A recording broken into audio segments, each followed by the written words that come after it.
حي على الفلاح.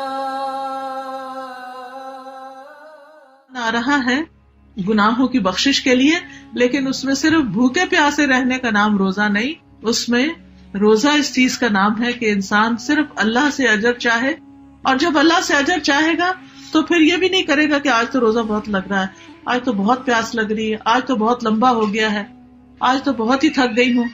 اس طرح کی باتیں بھی کر کر کے دوسروں کو بور نہیں کرنا اور اپنا اجر نہیں گنوانا.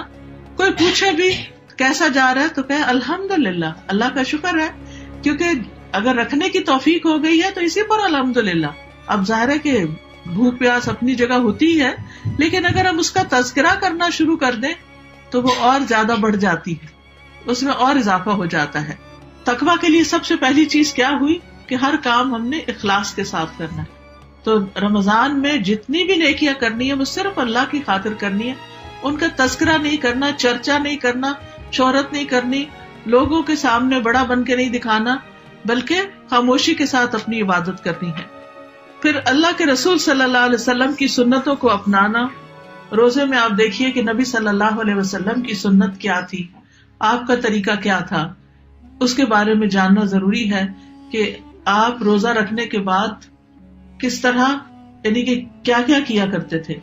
اب دیکھیں کہ ہم جب روزہ رکھتے ہیں تو ہم سوچتے ہیں اچھا ہم سو کے روزہ گزار لیں گے، ہم کوئی پروگرام دیکھتے رہیں گے، اسکرین پہ وقت گزار دیں گے. یہ صرف بھوک پیاس کاٹنا کا مقصد نہیں ہے. اصل مقصد یہ ہے کہ انسان اس بھوک پیاس کو برداشت کرتے ہوئے اچھے اچھے کاموں میں اور زیادہ آگے بڑھے، حتیٰ کہ دل میں کھٹک والی چیزوں کو بھی چھوڑ دے. یعنی روزے کی حالت میں جب آپ کو محسوس ہو کہ یہ کام کچھ سوٹ نہیں کرتا کہ روزے کے ساتھ میں سارا وقت ایسے شغل میں لگی رہوں. مثلاً اگر آپ اسکرین کھولیں گے تو کوئی ایسی چیز نہیں دیکھیں گے کہ جس کو دیکھنا حرام قرار دیا گیا ہے. مثلاً کسی مرد یا عورت کا جو ستر ہے، چھپانے والا حصہ ہے، اس کو دیکھنا حرام ہے، یہ آنکھوں کا زنا ہوتا ہے. اب آپ دیکھیے بہت سارے لوگ جو ہیں ایسی خرابیوں میں مبتلا ہو جاتے ہیں، خاص طور پر جب سے ہاتھوں میں پام پہ آ گیا ہے سیل، اور پھر ہر وقت 3G 4G اور اب تو 5G بھی اویلیبل ہو گیا. تو اس میں کچھ ایک کلک کی دیر ہوتی ہے کہ آپ برے سے بری چیزیں بھی دیکھ سکتے ہیں اور اچھی سے اچھی چیزیں بھی سن سکتے ہیں. تو شیطان ہم میں سے ہر ایک کے ساتھ ہے. بعض اوقات ہم ایک چیز دیکھتے ہیں، اس کے بعد ہم یوٹیوب پہ ایک چیز دیکھی، اس کے ساتھ کوئی ایڈ دیکھا، اس کو کلک کر لیا، وہاں سے ایک اور خراب چیز دیکھی، وہاں سے کہاں پہنچ گئے.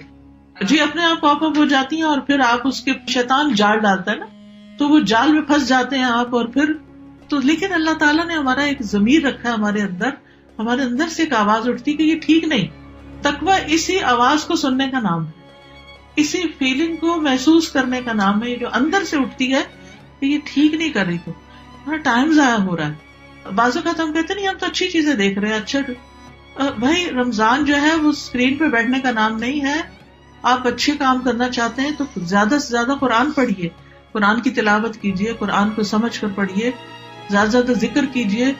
ہر روز روزہ دار کی دن میں دعائیں قبول ہوتی ہیں، زیادہ سے زیادہ دعائیں کیجیے.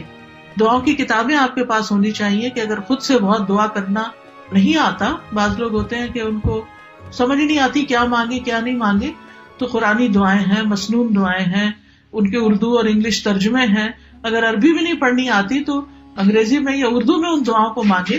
تو رمضان کے دن عبادت کے دن ہے، ٹائم پاس کرنے کے دن نہیں ہے، روزہ گزارنے کے دن نہیں ہے. پھر اسی طرح روزے کی حالت میں بہت باتیں کرنے سے بچنا ہے. بہت زیادہ فون کال، سوشلائزنگ، ادھر ادھر جانا، دوستوں میں بیٹھ کے گپ شپ لگانا. بعض لوگ دن کو تو نہیں لیکن رات کو جاگنے کی عادت بنا لیتے ہیں کہ لمبے روزے ہیں، چلے رات ٹھنڈی ہے، خاص طور پر جن ملکوں میں گرمی بہت ہوتی ہے تو وہ پھر دن کو سوتے ہیں اور راتیں جاگتے ہیں. راتیں جو ہے رمضان کی وہ بھی بڑی اہم ہے. اس میں پھر عبادت کی بجائے بعض اوقات لوگ مل بیٹھ جاتے ہیں، کھانے پینے کا دور چل رہا ہوتا ہے، گپ شپ کا دور چل رہا ہوتا ہے. تو اس سے بھی پرہیز کرنا چاہیے. رمضان میں فوکس ہونا چاہیے عبادت کی طرف. تو نبی صلی اللہ علیہ وسلم نے کثرت کلام سے بھی منع کیا. فائدے کی بات کی جائے ورنہ خاموشی اختیار کی جائے، اور خاص طور پر لغو باتوں سے بچا جائے، یعنی جو بے معنی بے مقصد باتیں ہوتی ہیں. رسول اللہ صلی اللہ علیہ وسلم نے فرمایا روزہ صرف کھانا پینا چھوڑنے کا نام نہیں، بلکہ روزہ تو لغو، ہر بے فائدہ اور بےہودہ کام اور جنسی خواہشات پر مبنی حرکات اور کلام سے بچنے کا نام ہے. لہٰذا اگر کوئی تمہیں گالی دے یا جہالت کی باتیں کرے تو اسے کہہ دو کہ میں تو روزے دار ہوں. یعنی لڑائی نہیں جواباً کرنی یا لڑنی، بلکہ کیا کہنا، میں تو روزے سے ہوں. تو دوسرے کو بھی یاد آ جائے گا اور اس طرح وہ بھی لڑنا جھگڑنا چھوڑ دے گا. پھر فحش گوئی اور بد کلامی، گالی گلوچ، ایسی ڈانٹ ڈپٹ کہ جو انسان کے اخلاق کے منافی ہو، اس سے بھی بچنا چاہیے. رسول اللہ صلی اللہ علیہ وسلم نے فرمایا، جس نے بری باتیں اور جھوٹ نہ چھوڑا یعنی روزہ رکھ کے، تو اللہ تعالیٰ کو اس کا کھانا پینا چھوڑنے کی کوئی ضرورت نہیں.